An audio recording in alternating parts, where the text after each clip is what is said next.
Verse of the day, the Gospel of John 1:12. But as many received him, to them he gave the right to become children of God, to those who believe in his name. Now, if you've been following me for any time, then you know that we just can't talk about this single verse because it's like reading anything. If you pick up and start reading a verse and expect to know what it's about, then you're in trouble. So let's back up a few verses where it says in verse 10, he was in the world, and the world became into being through him, and yet the world did not know him.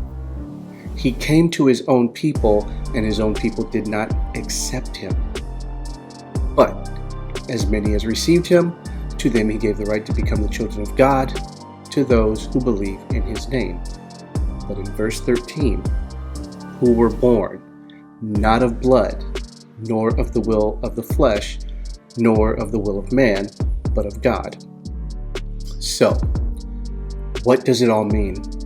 Well, Paul starts his gospel by paralleling his opening verses to the opening verses of Genesis 1, telling us that as Moses was recording in the beginning, John says that the light was in the beginning, was the light of the world, and became flesh and dwelt among us.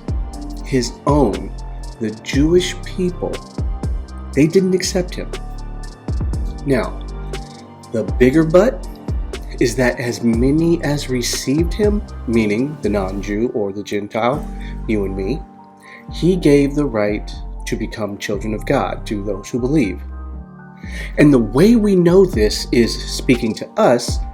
We are specifically called out because it says in verse 13, who were born not of blood, not of the will of the flesh, nor the will of man, but God. In other words, you had nothing to do with this. So, have you received him? Have you believed in his name? Will you receive him, and will you believe in his name?